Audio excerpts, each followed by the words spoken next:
அதுக்கப்புறமும் நம்ம ராஜாங்கம் ஒவ்வொரு வார்த்தைக்கும் இடையிலையும் என் மருமக சூப்பராக சாதிச்சிருவா, திறமை இருக்குது, அவளுக்கு மனசார என்னோட பாராட்டை தெரிவிச்சுக்கிறேன்னு சொல்கிறப்பெல்லாம் ஈஸ்வரிக்கும் சாவித்திரிக்கும் கொதிக்குது.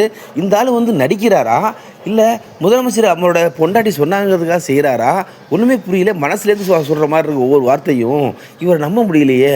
அப்போ நம்பணும், சும்மா இருக்கக்கூடாது, கொட்டாயிலேருந்து வீட்டுக்குள்ளே வரணும்னா சும்மா வீடு ஏதாவது பண்ணணுமே அப்படின்ட்டு ஈஸ்வரியும் நம்ம சித்ராவும் சேர்ந்துட்டு அப்படியே சாப்பாடு கொடுக்குறதும், நான் அழைச்சிட்டு போகிறேன் மாமா, நீங்கள் வீட்டில் இருங்க மாமா அப்படிங்கிற மாதிரி சொல்கிறதும் ஆரம்பிச்சிடுறாங்க. சாவித்திரி சும்மா இல்லாமல் தாமரையிட சொல்லி, நீ என்ன பண்ணுற, நேராக ஹாஸ்பிட்டலுக்கு போகிற மாதிரி, நம்ம அதாவது பரீட்சை எக்ஸாம் ஹாலுக்கு அழைச்சிட்டு போகிற மாதிரி நீ செட் பண்ணு, தமிழ்கிட்ட குழஞ்சி குழஞ்சி பேசு, நடி, அப்படி இருந்தால் தான் உன் வாழ்க்கை வந்து இவனோட சேர்ந்து வாழ்றியோ இல்லையோ, நீ ராணி மாதிரி வாழணும்னா தமிழும் மனசு வைக்கிற மாதிரி இருக்கணும். அப்போ நீ அவள்கிட்ட நடிச்சுதான் உனக்கு பெரிய இடத்துல கல்யாணம் பண்ணுறதுக்கு தமிழே கூட முயற்சி பண்ணுவா, கொஞ்ச நாள் நடிச்சிருவோம் அப்படிங்கிற மாதிரிலாம் நம்ம சாவித்திரி முடிவெடுக்க போகிறாங்க.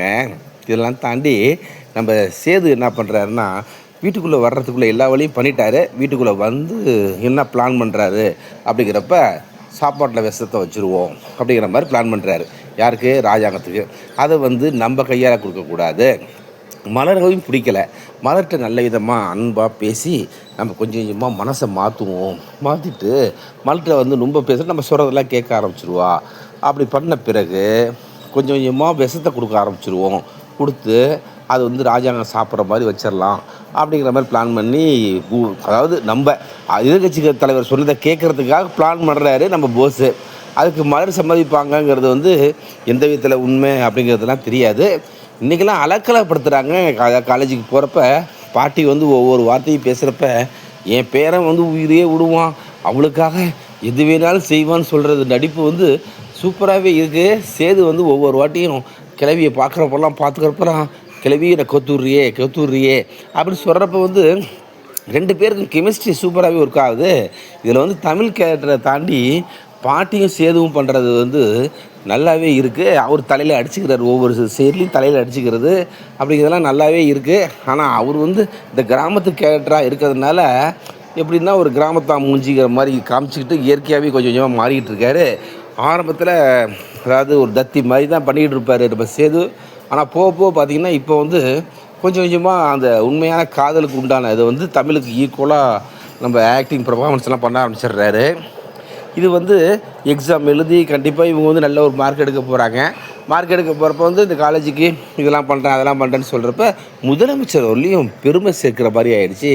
நம்ம கட்சிக்கு உள்ள கெட்ட பேர்லாம் மாறுற மாதிரி டிவியில் ராஜகாத்தை கூப்பிட்றாரு முதலமைச்சர்.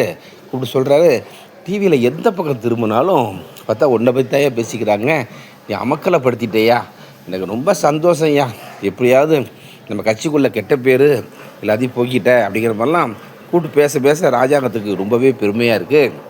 ஐயா அதெல்லாம் இல்லையா, எல்லாம் வந்து யதார்த்தமாக என் மனசில் உள்ளது தான். அந்த பிள்ளை நல்லா படிக்குது, அதை வந்து செஞ்சு காமிக்கணும்னு ஆசைப்பட்டீங்க, செஞ்சிட்டோம் அப்படிங்கிறது வந்து நல்லாவே இது பரவாயில்ல, எல்லாமே நம்ம கட்சிக்காக தானே செய்கிறோம் அப்படின்னு சொன்னாலும், இல்லையா நம்ம வந்து யதார்த்தமாக ஒரு செயற்கையாக தான் உருவாக்கலான்னு பார்த்தோம், இப்போ வந்து இயற்கையாகவே அமைஞ்சு போச்சு. நீங்கள் பண்ணது வந்து இப்போ பார்த்தா தமிழ்நாடு பூரா பேசுகிறாங்க. அடுத்ததாக எலெக்ஷன் வேறு வருது. எலெக்ஷன் வர்றப்ப நம்ம கட்சிக்கெல்லாம் மக்கள் ஓட்டு போடுவாங்களா அப்படின்லாம் ஒரு பதட்டம் பயம்லாம் இருந்துச்சு. ஆனால் நீ பண்ண வேலையால் அந்த பொண்ணு தமிழுக்கு நம்ம பண்ணுற விஷயம் ஒவ்வொரு நன்மையும் வந்து தமிழ்நாட்டில் உள்ள பெண்களுக்கு அத்தனை பேருக்குமே நன்மை செய்கிற மாதிரி தான் போகிற மாதிரி இருக்குது. இதுதான் மீடியாவில் பேசிக்கிறாங்க. தமிழ்நாட்டு மக்களை வந்து இந்த திரும்பவும் நம்மள தான் ஓட்டு போட போகிறாங்க அப்படின்னு கட்சி தலைவர்